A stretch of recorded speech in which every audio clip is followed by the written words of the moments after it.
ඔබ දන්නවා මේ 5000 නෝට්ටුව ඔබට සුපුරුදු ඔබට පුරුදු පැහැ මේ 5000 නෝට්ටුවේ වෙනසක් නම් ඔබ ක්‍රියාත්මක විය යුතුයි.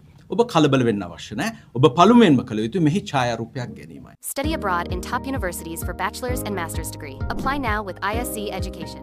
මේ උත්සව සමයේදී ව්‍යාජ මුදල් නෝට්ටු සංසරණයක් පිළිබඳව මේ වන විට පැමිණිලි වාර්තා කීපයක් අපරාධ පරීක්ෂණ දෙපාර්තමේන්තුවට වාර්තා වෙලා තිනවා. ඒ නිසා අපි ඊටම ගෞරවයෙන් මතක් කරනවා ඔබට සැකසහිත නෝට්ටුවක් පිළිබඳව ඔබට හිතට දැනුණොත් ඒ පිළිබඳව ළඟම ඉන්න පොලිස් ස්ථානයට ඔබ වාර්තා කළ යුතුයි. අද මම මේ අවස්ථාවේදී මා ළඟ තිබෙනවා රුපියල් 5000 නෝට්ටුවක්. මේ 5000 නෝට්ටුව වැඩිමනත් ලෙස ව්‍යාජ ලෙස මුද්‍රණය වෙච්ච අවස්ථා 2024 වසරේ සහ 2025 වසරේ වාර්තා වෙනවා. ඔබ දන්නවා මේ 5000 නෝට්ටුව ඔබට සුපුරුදු ඔබට පුරුදු පැහැ මේ 5000 නෝට්ටුවේ වෙනසක් නම් ඔබ ක්‍රියාත්මක විය යුතුයි. ඔබ කලබල වෙන්න අවශ්‍ය නැහැ. ඔබ පළමුවෙන්ම කළ යුතු මෙහි ඡායාරූපයක් ගැනීමයි. ඊට පස්සේ ඔබට යම්කිසි අවස්ථාවක හිතෙනවා නම් මෙහි ආරක්ෂිත ධාරය පිළිබඳව යම්කිසි අවබෝධයක් ගන්න.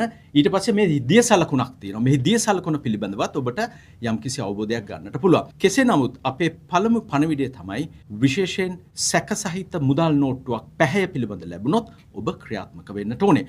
JAC T9 by Euro Motors. Power with purpose. මේ උත්සව සමයේ ඔබ ලහි ලහියේ කඩිනමින් ඔබ වෙළඳාම් කටයුතු සඳහා ප්‍රවිෂ්ඨ වෙන්න පුළුවන්. නිසා පාරිභෝගිකයන්ට අපි විශේෂ පණිවිඩයක් ලබා දෙනවා මේ පිළිබඳ අවධානයෙන් ඉන්න. ඒ වගේම යම්කිසි අයෙකු ව්‍යාජ මුදල් නෝට්ටුවක් සන්තකේ තබා ගන්නවා නම් ගරු මහේස්ත්‍රාත් අධිකරණයකදී ඔහුට විරුද්ධව නඩු පවරන්නට පුළුවන්. ඒ වගේම ව්‍යාජ මුදල් නෝට්ටු සන්තකය මුද්‍රණය උපකණ්ඩ ළඟ තබා ගැනීම සම්බන්ධයෙන් මහා අධිකරණ නඩු කටයුතුකින් පසු බරපතල වැඩ ඇතුව වසර 20ක් සිරදඬුවම් නියම කරන්නට හිමි වෙනවා. ඒ නිසා මහ ජනතාව මෙම උත්සව සමයේ ව්‍යාජ මුදල් නෝට්ටු සංසරණය පිළිබඳව අවධානය යොමු කළ යුතු බව අපි ශ්‍රී ලංකා පොලිසිය මතක් කරනවා. Use any ATM of your convenience and stand a chance to win gold sovereigns.